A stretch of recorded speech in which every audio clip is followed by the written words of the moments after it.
Good evening, YouTube. This is Spirit Journey, and it is December 30th, 2014. I'm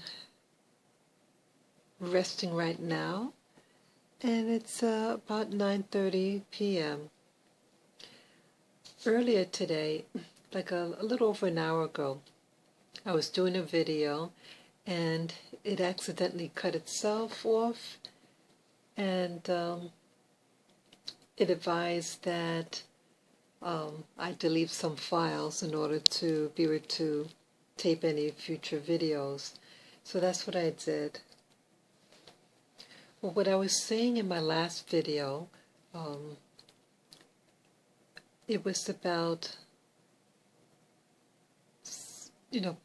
what was 2014 like for me, my thoughts and opinions. And the last thing I was mentioning was that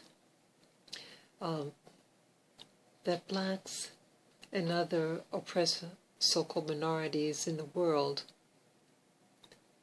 or just oppressed people in general, or around the world, that the media is relying on us to overreact, to get violent, in short.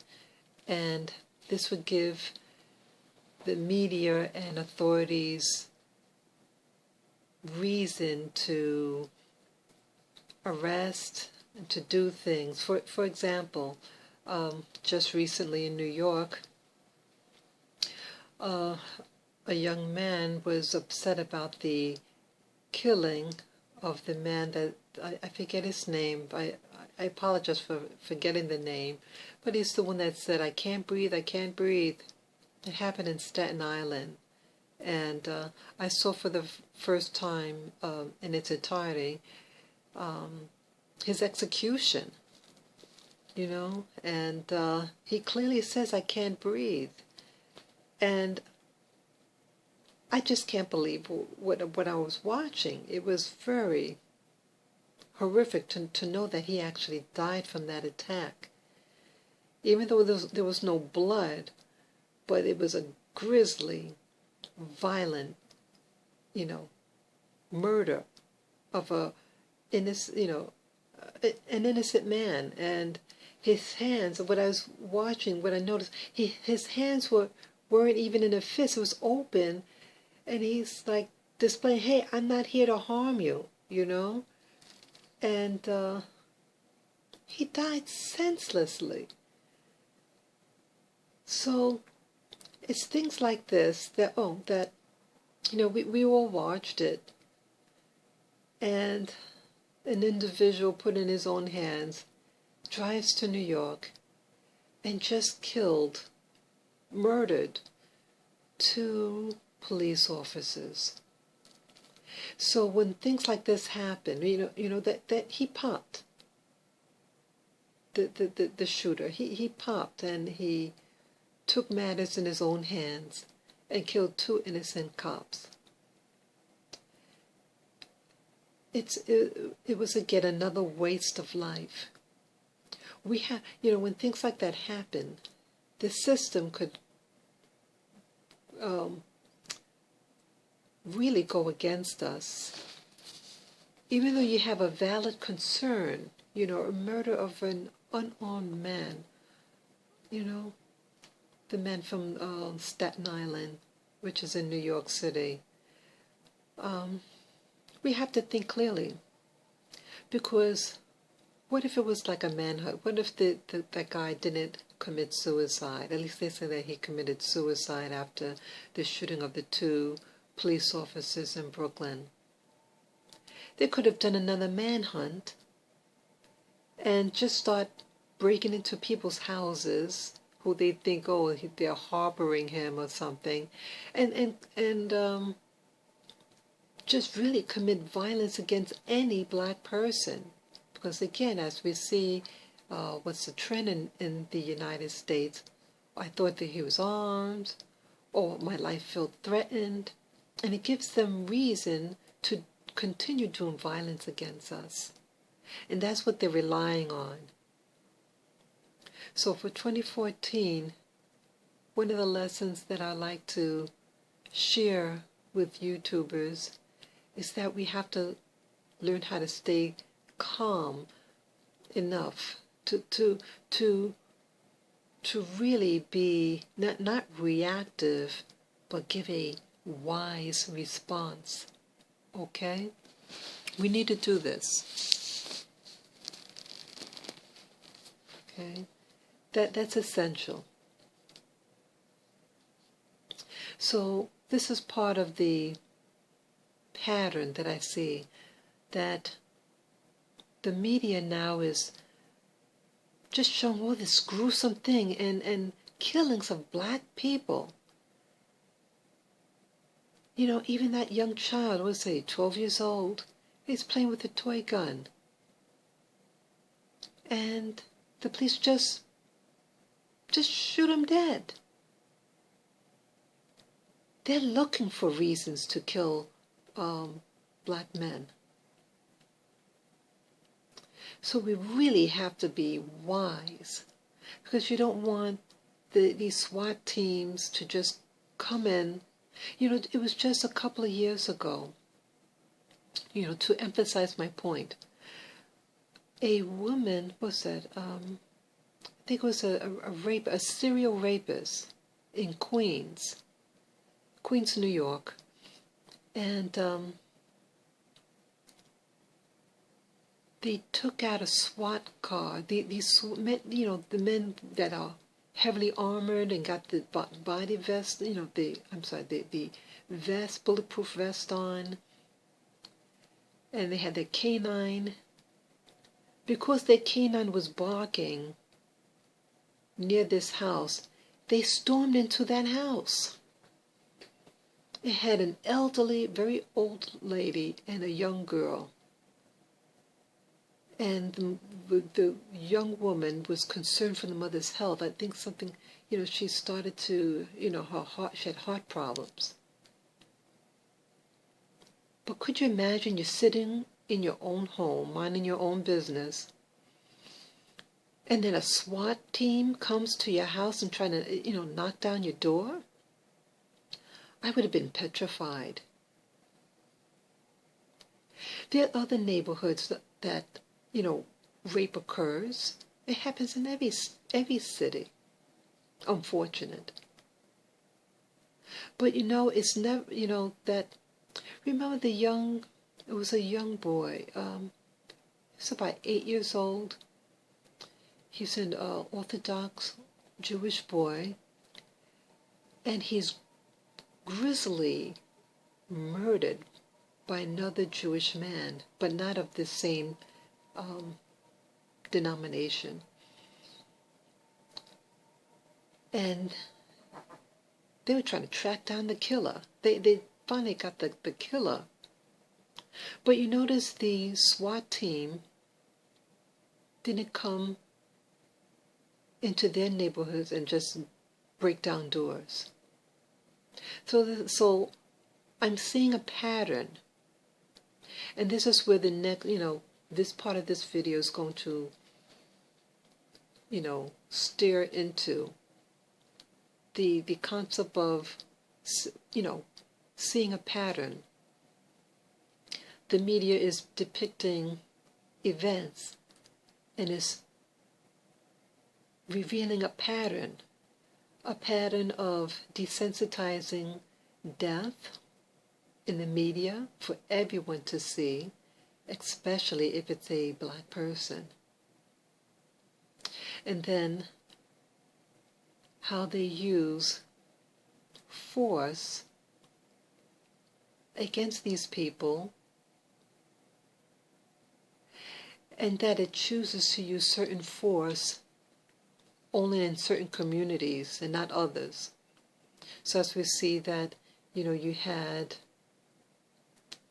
a crime against someone, like in the case of the rape that was in Queens in New York City, but they decide to use a SWAT team in a predominantly black area, and just at random, because a dog bark, you know, their work dog bark, oh, this must be the house.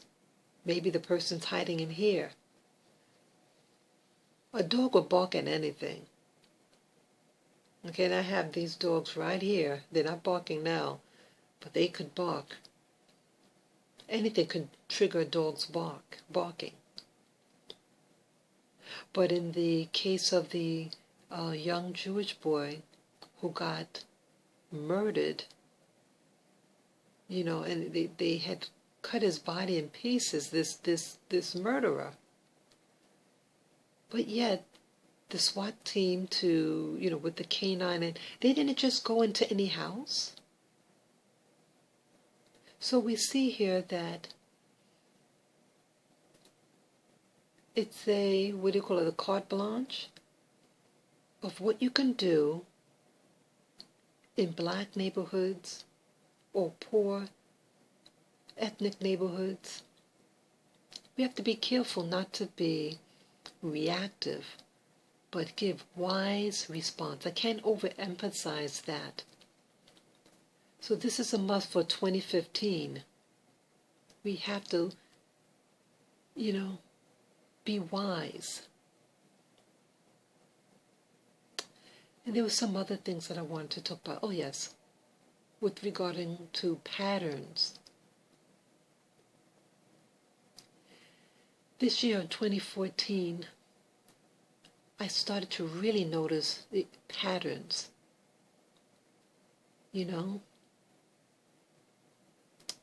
Patterns in history. Seeing patterns like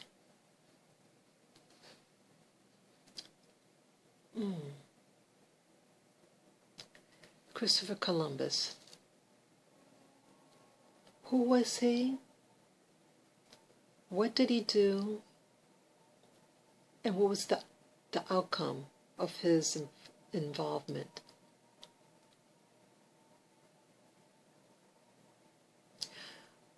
I also look at, the September 11th, 2001, with the Twin Towers and Building 7 being destroyed.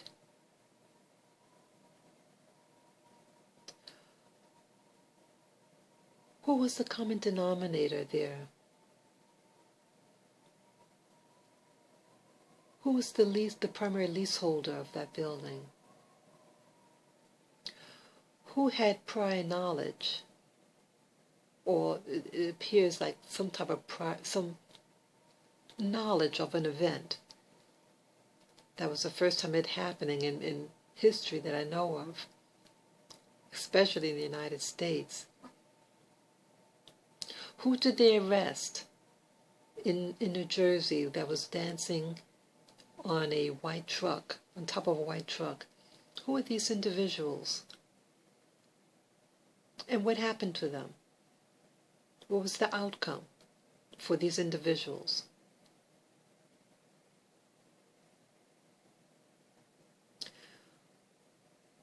When you go into parades, I mean not parade, I meant to say demonstration. I have gone to only one demonstration in my lifetime with Trayvon Martin 2.5 years ago or so. Actually going on 3 years. Who did I see at that demonstration? Why were they there? What were they doing? And what was the outcome?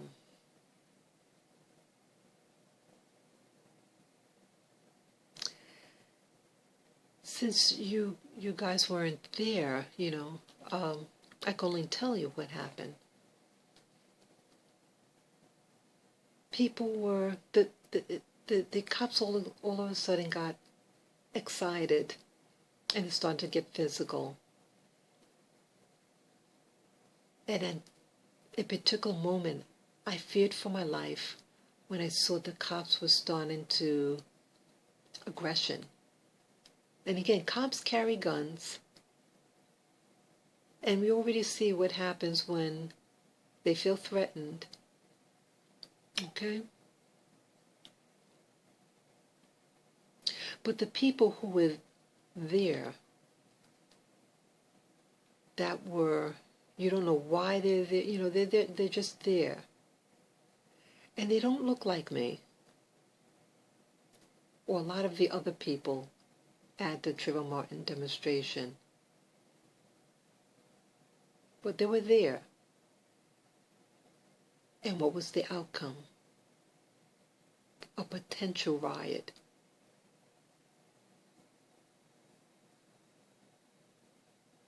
And then with the Michael Brown, there were demonstrations near the Brooklyn Bridge. And you had people there, and they didn't look like people from Michael Brown's neighborhood or community, but they were at this demonstration,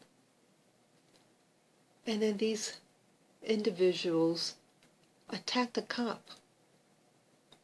The intention wasn't to kill the cop. As the video shows, it just says that he just wanted him to be put down on the ground and then run. What did these individuals look like? Why were they there? What did they do? And what was the outcome? Again, another thing that was to promote, to elicit, a hypervigilance against people who are, demonstrating. Then I look in history. You look at countries that, like in Russia, you had people in the Russian Revolution who were promoting what's called communism or socialism. Who are the people behind communism and socialism in Russia? Who were they? What were their names? What were their backgrounds? What was the outcome of the movement there? Look at the media. Who runs the media? Who decides what goes on TV, what doesn't? Who decides what's the flavor of the month? Within when you're watching a movie, they have black people on. Who was Donald Sterling? Who was he? Or who is he? What did he do? And what was the outcome? What was the outcome that he wanted? Each one of these things that I mentioned has a common denominator. Yet any group could have done what they did. But the fact that this is what they did and what they are doing now, I start to see a pattern that I did not want to see. But it was presented to me, and I can't deny these patterns.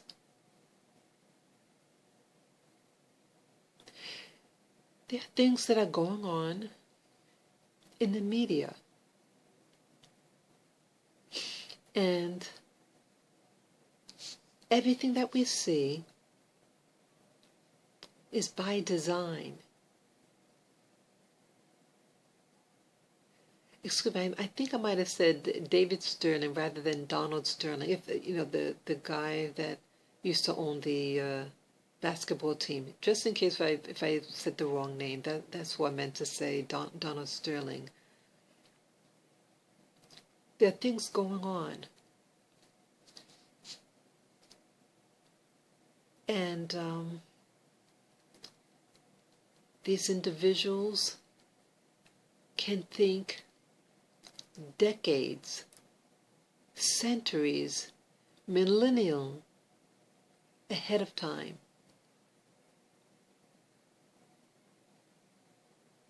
And so everything that we see happening now is as planned.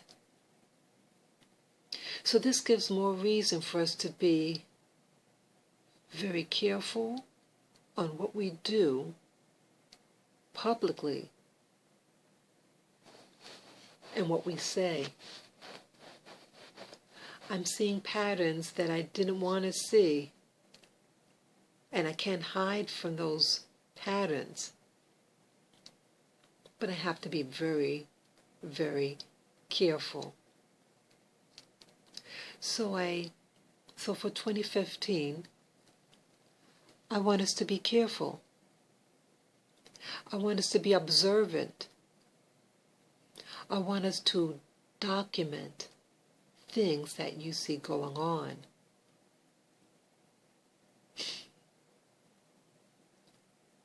So for 2015, I pray for awareness. And I pray for spiritual enlightenment, wisdom, and special ability to get things done in my personal life and my general life. So again, start noticing the pattern. Be observant. Speak wisely. Speak with well thought. So this is the thoughts that I have for this December 30th, 2014, and I pray for peace for our community. So take care and enjoy and have a safe, happy New Year. Bye-bye.